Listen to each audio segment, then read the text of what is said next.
Very good morning dear students. Class ninth science में हम diversity and living organisms, जीवों में विविधता के बारे में पढ़ रहे हैं। और प्रीवियस वीडियो में हमने किंगडम प्लांटी के बारे में पढ़ा था। आज के वीडियो में हम किंगडम एनिमलिया के बारे में पढ़ेंगे।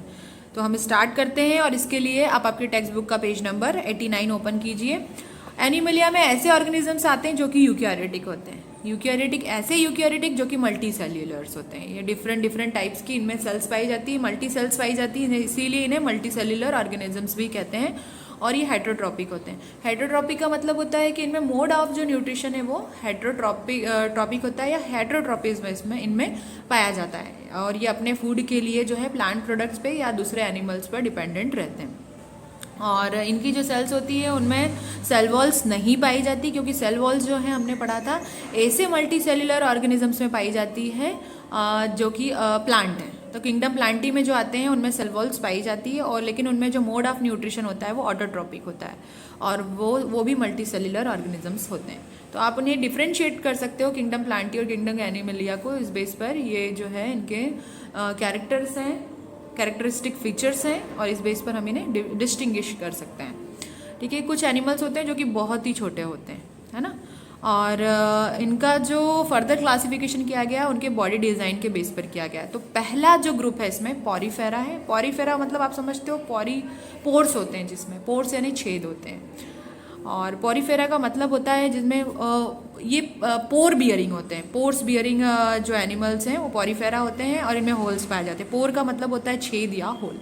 और ये नॉन मोर्टाइल एनिमल्स होते हैं जो कि किसी सॉलिड सपोर्ट से जुड़े हुए होते हैं, और इनमें होल्स और पोर्स पाए जाते हैं पूरी बॉडी पर। और कैनाल सिस्टम होता है, इस तरह से आप देखेंगे ये कैनाल सिस्टम्स हैं। ये कैनल पूरा ऐसा बना हुआ है, और छेद भी इनकी बॉडी में आप देखेंगे। और इसकी ये जो कैनाल्स होते हैं, कैनाल सिस्टम किस चीज़ में हेल्प करता है? इनकी बॉडी में वाटर को जो है सर्कुलेट करने में मदद करता है, और ऑक्सीजन और फूड को पहुंचाने का काम करता है। ये एनिमल्स जो हैं इनकी बॉडी पर जो है हार्ड आउटर लेयर होती है, हार्ड कवरिंग होती है। इस हार्ड कवरिंग को हम स्केलेटन बोलते हैं, एक्सोस्केलेटन भी बोल सकते हैं। तो बॉडी के अंदर जो हमारा कंकाल तंत्र पाया जाता है उसे हम एंडोस्केलेटन बोलते हैं। और बॉडी पर अगर किसी ऑर्गेनिजम्स की बॉडी को प्रोटेक्ट करने के लिए अगर उस पर कोई कवर है, लेयर है हार्ड सब्सटेंस की, तो उसे हम एक्सोस्केलेटन बोलेंगे। ओके, अब इनकी बॉडी डिज़ाइन जो है बहुत ही डिफ्रेंशिएटेड होती है, कम डिफ्रेंशिएटेड होती है। और टिश्यूज़ जो हैं इनमें, टिश्यू में भी डिवीज़न पाया जाता है। और इनमें आते हैं स्पॉन्जेस आते हैं, स्पॉन्जेस हैं माने स्पॉन्ज वाले जो पौधे होते हैं वो इसमें आते हैं, और जो कि खारे पानी में रहते हैं ऐसे जीव वो भी इसमें इंक्लूड किए गए हैं। और इनके नाम यहाँ पर दिए गए हैं, यूप्लेक्टेला। तो यूप्लेक्टेला जो है, और साइकोन स्पॉन्जिला इसके नाम है। यूप्लेक्टेलिया, साइकोन, स्पॉन्जिला, ये एग्जाम्पल्स हैं पॉरीफेरा के, आप इनको रिपीट करें। और नेक्स्ट है सीलेंट्रेटा। तो इसको कॉलिंट्रेटा, सीलेंट्रेटा या निडेरिया भी कहते हैं। यहाँ पर निडेरिया भी बोलते हैं इसे। तो दो नाम है इसके, आपको याद होना चाहिए। ये ऐसे एनिमल्स है जो पानी में रहते हैं। इनका बॉडी डिज़ाइन ज़्यादा डिफ्रेंशिएटेड होता है पॉरीफेरा की कंपैरिजन में। इनमें बॉडी कैविटी पाई जाती है। तो पॉरीफेरा में पोर्स पाए जाते हैं, लेकिन सिलेंट्रेटा में कैविटीज़ पाई जाती है। इनकी बॉडी जो है 2 या 2 से अधिक सेल्स के लेयर से बनी होती है। तो एक जो लेयर होती है सेल की वो क्या बनाती है? बाहर की बॉडी को बनाती है, और एक जो होती है इनर लाइनिंग बनाती है बॉडी की, यानी अंदर की लाइनिंग बनाती है। और इसमें जो स्पीसीज पाए जाते हैं वो कॉलोनीज़ में रहते हैं, जैसे कि कॉरल्स ये कॉलोनीज़ यानी समुदाय में रहते हैं। और यहाँ पर जो है ये कुछ ऐसे होते हैं जो कि सॉलिटरी रहते हैं, सॉलिटरी लाइक स्पान। तो स्पान का एग्जाम्पल यहाँ पे हाइड्रा। हाइड्रा जो हमने पढ़ा था कि वो कैसे बडिंग शो करता है, चैप्टर 8। हाइड्रा जो है एसेक्सुअल रिप्रोडक्शन का टाइप है, और ये बडिंग शो करता है। ठीक है, अब जेलीफिश जो होती है और सी एनीमोन है, ये कुछ एग्जाम्पल्स हैं सिलेंट्रेटा के, और इनमें बॉडी कैविटीज़ पाई जाती है। तो आप देख सकते हैं ये जो यहाँ पे टेंटिकल्स हैं, ये स्टिंगिंग सेल्स हैं। यहाँ चिपकने वाली जो सेल्स है दिख रही है यहाँ पे, ये माउथ है, क्योंकि यहाँ पे कोई स्पेसिफिक ऑर्गन से इनका मुंह यहाँ पे दिखेगा नहीं कोई। ये डिफरेंशिएटेड बॉडी डिज़ाइन है, बट जो है इनका वेल ऑर्गेनाइज्ड या बॉडी पार्ट्स इसमें डेवलप नहीं है। तो आप देखेंगे एक कैविटी जैसी बनी हुई है, ये माउथ है, और ये जो ऊपर वाली लेयर है इसे एपिडर्मिस कहते हैं। तो यहाँ पर जो एपिडर्मिस डेवलप हुई है, बाहर की लेयर जो है स्किन की आउटलाइनिंग बनाती है। स्किन की बाहर की लेयर जो बनती है वो एपिडर्मिस से बनती है, ठीक है। एपिडर्मिस के अंदर छोटे छोटे आपको डॉट्स दिख रहे हैं, इन्हें क्या नाम दिया गया है? मीजोग्लिया नाम दिया गया है। मीजोग्लिया के अंदर की जो लेयर है उसे गैस्ट्रोडर्मिस कहते हैं। और गैस्ट्रोडर्मिस जो है उसमें जो ये बंडल्स पाए जा रहे हैं आपको दिख रही है, इसमें क्लियरली नहीं विजिबल हो रहा है, इस तरह से बंडल्स हैं, इनको बोलते हैं गैस्ट्रोवैस्कुलर कैविटीज़। और ये फूड है, फूट यानी जो पैर है, ये फूट है, ये माउथ है। तो इस तरह के ऑर्गन्स पाए जाने लगे थोड़ा थोड़ा।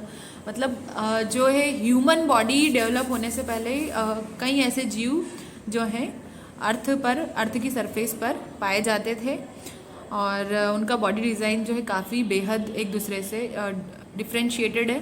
और ये सी एनिमोन है, यहाँ पर ये टेंटिकल्स कांटे जैसी स्ट्रक्चर पाई जाती है। ये सब सिलेंट्रेटा है। सिलेंट्रेटा इसे हम कॉलेंट्रेटा भी बोल सकते हैं, निडेरियन भी बोल सकते हैं।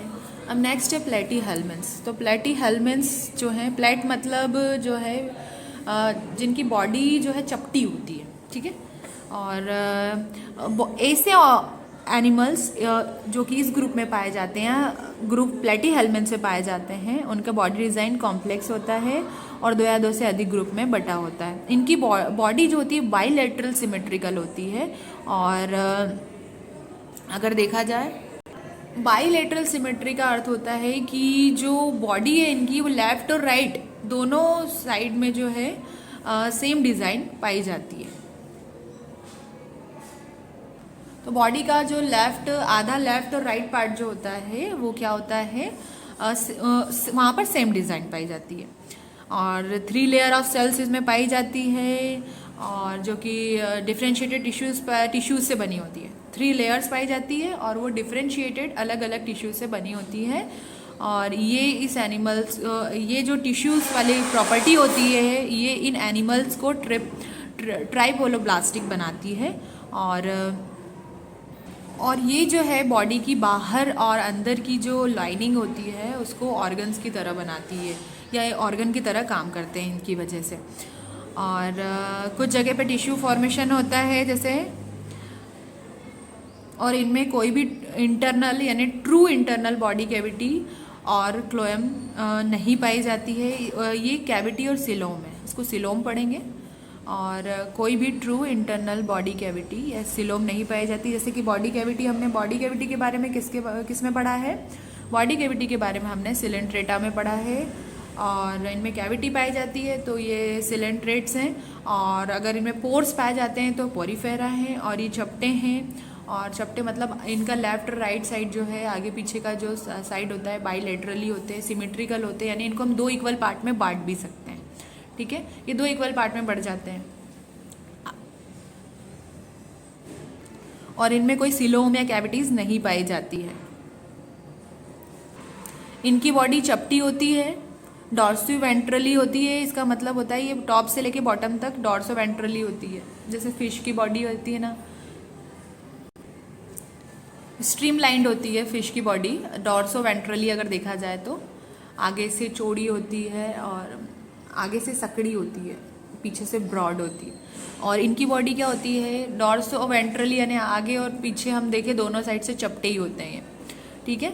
और इनमें फ्लैट वर्म्स आते हैं, और ये पैरासाइटिक होते हैं, अपने फूड के लिए जो है किसी की आंत में, किसी जीव की आंत में रहकर अपना भोजन प्राप्त करते हैं।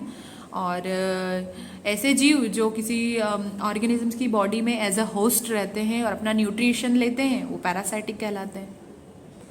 अब आप देख सकते हैं ये प्लेनेरिया है। प्लेनेरिया को जो है ये एसेक्सुअल रिप्रोडक्शन करते हैं प्लेनेरिया, और इनकी बॉडी में डिवीज़न पाया जाता है। ये एसेक्सुअल रिप्रोडक्शन को शो करते हैं, और इनमें रीजनरेशन पाया जाता है। और रीजनरेशन का भी एग्जाम्पल है, फ्रेगमेंटेशन का भी एग्जाम्पल है। अगर प्लेनेरिया की बॉडी को 2 पार्ट में इस तरह से बांट दे तो एक पार्ट से जो है एक नया जीव बन जाएगा, ठीक है। 2 पार्ट में इसकी बॉडी को कट करेंगे तो 2 पार्ट बनेगा, और 3 पार्ट में अगर कट कर रहे हैं हम, या इसकी बॉडी 3 पार्ट में बढ़ जाए तो इससे 3 नए जीव बन जाते हैं इस तरह से।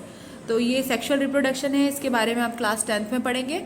और इसमें क्या होता है, ए सेक्सुअल रिप्रोडक्शन है, और ए सेक्सुअल रिप्रोडक्शन में क्या होता है कि किसी भी जो है मेल गैमेट की फीमेल गैमेट की या जो है रिक्वायरमेंट नहीं होती है। इसमें सिंगल पेरेंट की बॉडी में डिवीज़न पाया जाता है। ये डिवीज़न जो है मल्टीपल डिवीज़न हो सकता है और ये बाइनरी भी हो सकता है। और इससे क्या होता है, नए ऑर्गेनिजम्स को या नई डॉटर सेल्स को या नए जीव को प्रोड्यूस किया जाता है। तो ये मोड ऑफ जो रिप्रोडक्शन है इसे एसेक्सुअल रिप्रोडक्शन कहते हैं। Now come back to the point. ये लीवर फ्लूक है जो कि भेड़ की आंत में रहता है और वहाँ से अपना न्यूट्रिशन लेता है। और आप देखेंगे इनकी बॉडी के पार्ट्स, ये आँख है, आई है, ये फेरिंग्स हैं, ये माउथ है, यहीं से एक ही पार्ट है, माउथ भी एक है और एनस भी यहीं से, यानी यहीं से ये अपना न्यूट्रिशन लेंगे और यहीं से जो है वेस्ट प्रोडक्ट को रिलीज़ करेंगे। ठीक है। और अगर लीवर फ्लूक की बात करें, ये आप देखो कि प्लेन एरिया में कैविटीज़ पाई जाती है। लीवर फ्लूक की बॉडी है, इसमें क्या पाया जाता है, एसिटाबुलम। यहीं से जो है ये एसिटाबुलम है और ये एज अ माउथ जो है काम करता है और यहीं से ये रिलीज़ करते हैं। आप देखोगे कि वेस्ट प्रोडक्ट को रिलीज़ करने के लिए कोई एक्स्ट्रा स्पेशल ऑर्गन नहीं है। और ये टेप वॉर्म्स हैं जो कि हमारी जो बच्चे होते हैं हमारे, वो उनकी आंतों में रहते हैं और ये बढ़ते रहते कई मीटर तक लंबे हो जाते हैं।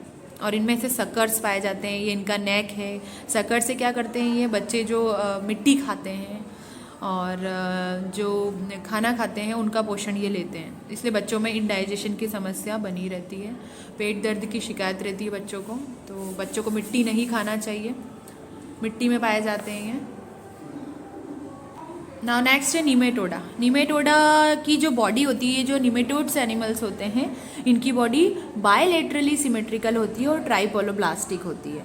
ठीक है। तो बायलेटरल सिमेट्री होती है, यानी इनको दो इक्वल पार्ट में हम बांट सकते हैं। ट्राइपोलोब्लास्टिक होती है और मतलब तीन पार्ट्स जो हैं पाए जाते हैं, मेनली जो है तीन पार्ट में बट सकती है, ट्राइपोलोब्लास्टिक है। और सिमेट्री पाई जाती है इनमें। सिमेट्री मतलब दो इक्वल हाफ में हम बांटते हैं इनको, तो ये सेम डिज़ाइन में बट जाएंगे। ठीक है, जैसे इस तरह से, जो इसको दो इक्वल पार्ट में बांटेंगे तो बट जाएगा ये। ठीक है, इस तरह से सिमेट्री होती है, इसे सिमेट्री कहते हैं। इसको बीच में से भी कट करेंगे तो एक जैसे होते ही हैं, और इसको हम इधर सेंटर में से करेंगे, इसको बोलते हैं बायलेटरल सिमेट्री। तो ये दो इक्वल पार्ट में बट जाते हैं। या फिर हम इसे यहाँ से कट करेंगे तो ये एकदम जो है दो अलग अलग पार्ट में, यानी दो इनकी सिमेट्री बन जाएगी, एक सिमेट्री बन जाती है इनको अगर हम सेपरेट करेंगे, तो इसको ही बायलेटरल सिमेट्री बोलते हैं। और ये जो है इनकी बॉडी सिलेंड्रिकल होती है। तो हमने अभी जो प्लेटीहेल्मिन्थ्स के बारे में पढ़ा था, उसमें जो भी ऑर्गेनिजम्स पाए जाते हैं वो चपटे होते हैं, उनका फ्लैट होते हैं। बायलेटरल सिमेट्री पाई जाती है, ट्रिप्लोप्लास्टिक वो भी होते हैं।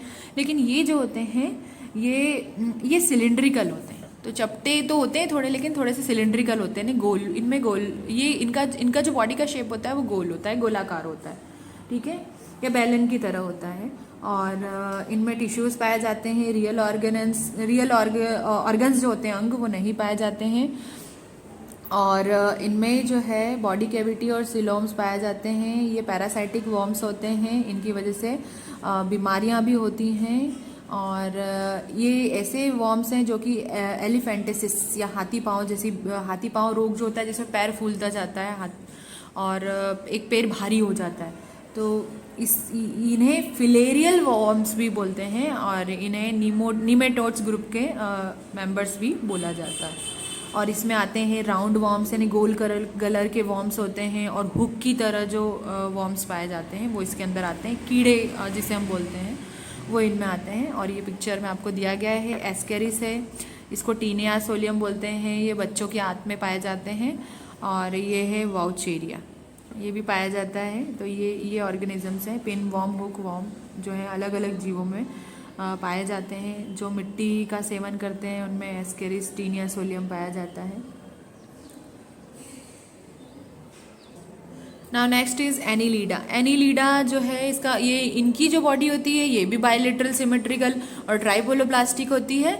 और इनमें लेकिन ट्रू बॉडी कैविटी पाई जाती है। और अभी तक हमने निमेटोडा और प्लेटीहेल्मिंथ्स के बारे में पढ़ा, उनमें ट्रू बॉडी कैविटी नहीं पाई जाती है।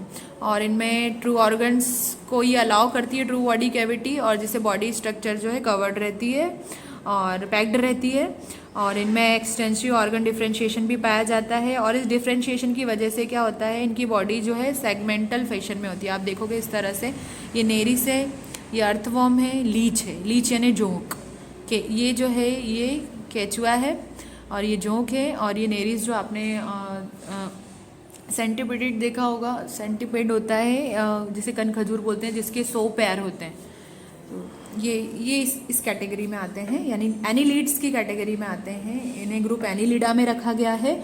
और ये जो एनिमल्स होते हैं, मैंने आपको बताया इनकी सेगमेंटेड बॉडी होती है, और ये जो है सिर से लेकर टेल तक होती है, हेड से लेकर टेल तक। ये हेड वाला पार्ट है और टेल वाला पार्ट है, ठीक है। ये एनिमल्स जो है ऐसी जगह पर पाए जाते हैं जहाँ पर स्वच्छ पानी है, खारा पानी है और लैंड, ये तीनों जगह में पाए जाते हैं, ठीक है। अब ये इनके एग्जाम्पल्स है। अब नेक्स्ट है आर्थ्रोपोडा। आर्थ्रोपोडा जो है, अब इनमें जो है पैर लेग्स डेवलप हुए, तो इनको आर्थ्रोपोड्स कैटेगरी में रखा गया। This is probably the largest group of animals. तो आर्थ्रोपोडा जो है, इसमें सबसे ज़्यादा एनिमल्स पाए जाते हैं। इस ग्रुप में सबसे ज़्यादा एनिमल्स को रखा गया है, और इसमें जो एनिमल्स पाए जाते हैं उनमें बाइलेटरल सिमेट्री पाई जाती है, लेकिन बॉडी सेगमेंटेड थी, ट्राइपोलोब्लास्टिक नहीं थी। और इनमें एक ओपन सर्कुलेटरी सिस्टम पाया जाता है, यानी खुला जो है, इसे हिंदी में खुला परिसंचरण तंत्र कहते हैं। सर्कुलेटरी सिस्टम मतलब जो हार्ट, जो जैसे हमारी बॉडी में हार्ट पाया जाता है, लेकिन इनकी बॉडी में हार्ट नहीं पाया जाता है। और जिस तरह से हमारी बॉडी में सर्कुलेटरी सिस्टम का मेन ऑर्गन हार्ट है, उस तरह से इनकी बॉडी में हार्ट नहीं पाया जाता, लेकिन सर्कुलेटरी सिस्टम खुला रहता था, ओपन। तो आपने कॉकरोच को देखा होगा, कॉकरोच के पीछे साइड आप देखोगे नीचे की तरह, तो जो सर्कुलेटरी सिस्टम है आपको ईजीली दिखाई देगा। और इनमें जो है ब्लड वेशल्स के थ्रू ही फ्लो करता था। तो ब्लड वेशल्स के थ्रू हमें भी फ्लो करता है, आर्टरी और वेंस, लेकिन इनमें आर्टरी और वेंस नहीं पाई जाती थी। और क्योंकि इतने ज़्यादा डिफरेंशिएटेड नहीं थे, इतने ज़्यादा इनकी बॉडी जो है वेल ऑर्गेनाइज्ड नहीं थी। और इनमें जो है ब्लड जो है वो ब्लड वेसल्स में फ्लो नहीं करता है, और हमारी बॉडी में ब्लड वेसल्स जो है ब्लड जो है ब्लड वेसल्स में फ्लो करता है। और इनमें जो है सिलोमिक कैविटी पाई जाती है, और उसी में खून या ब्लड भरा रहता है। इनमें जो है जॉइंटेड लेग्स पाए जाते हैं, और आर्थ्रोपोड्स का मतलब होता है जॉइंटेड लेग्स। और इसके एग्जाम्पल्स हैं प्रॉन्स, यानी जो झींगे होते हैं, तितलियाँ होती हैं, मक्खियाँ हैं, मकड़ियाँ हैं, बिच्छू हैं, केकड़े हैं, उनको आर्थ्रोपोड्स ग्रुप में रखा गया है। तो आप देखेंगे ये झींगा है, और ये है बिच्छू, ये स्पाइडर है। तो इनके आप साइंटिफिक नेम भी देखेंगे, तो प्रॉन को जो है इसका साइंटिफिक नेम है पेलिमोन, स्कॉर्पियन का साइंटिफिक नेम है पेलामेनियस, और स्पाइडर का है एरेनिया। बटरफ्लाई है ये मस्का, घरेलू मक्खी जो होती है उसका साइंटिफिक नेम है मस्का। और कॉकरोच जो है पेरिप्लेनेटा, और सेंटीपेड का है स्कोलोपेंड्रा, ठीक है। मोलस्का किंगडम, या सॉरी मोलस्का ग्रुप जो है, और ये ऐसा एनिमल्स का ग्रुप है जिसमें बाइलेटरल सिमेट्री पाई जाती है, इसमें सिलोमिक कैविटी नहीं पाई जाती है, इसमें छोटे छोटे से सेगमेंट्स पाए जाते हैं। और इनमें जो है ओपन सर्कुलेटरी सिस्टम भी पाया जाता था, और किडनी डेवलप हुई यहाँ पे एक्सक्रीशन के लिए। तो अभी तक हमने जितने भी ऑर्गेनिजम्स के बारे में या जितने भी ग्रुप्स के बारे में पढ़ा, उनमें किडनी डेवलप नहीं थी। लेकिन आर्थ्रोपोडा के बारे में हमने पढ़ा था, तो आर्थ्रोपोडा में सर्कुलेटरी सिस्टम पाया जाने लगा। फिर आर्थ्रोपोडा के बाद जो ग्रुप आया Mollusca group. Mollusca group arthropoda से ज़्यादा एडवांस था। इस ग्रुप में जो ऑर्गेनिजम्स पाए जाते थे उनमें एक एक्स्ट्रा ऑर्गन डेवलप हुआ ओपन सर्कुलेटरी सिस्टम के साथ, जो है इनमें किडनी लाइक स्ट्रक्चर भी पाई जाने लगी, और इस किडनी लाइक स्ट्रक्चर के थ्रू एक्सक्रीशन करते थे, यानी इनकी बॉडी का जो वेस्ट प्रोडक्ट था उसी से रिलीज करते थे। और अभी तक हमने जितने भी ऑर्गेनिजम्स पढ़े हैं उनमें एक ही कैविटी पाई जाती थी, एक ही कैविटी से वो भोजन लेते थे, न्यूट्रिशन लेते थे, और एक ही से जो है वेस्ट प्रोडक्ट, उसी से ही वेस्ट प्रोडक्ट रिलीज करते थे। और कुछ जीव ऐसे आए फिर बाद में जो है जो एक ही कैविटी से फूड लेते थे और रिलीज करने के लिए एक ऑर्गन पाया जाने लगा। तो ये जैसे कि मोलस्का ग्रुप के हैं और इनके नाम है काइटन, ऑक्टोपस, पाइला और यूनियो, ये इनके नाम है। साइंस आप देखेंगे मोलस्का ग्रुप के हैं। नाउ स्टूडेंट्स, नेक्स्ट वीडियो में हम इकाइनोडर्मेटा, प्रोटोकॉर्डेटा, वर्टिब्रेटा और इनवर्टिब्रेट्स के बारे में पढ़ेंगे।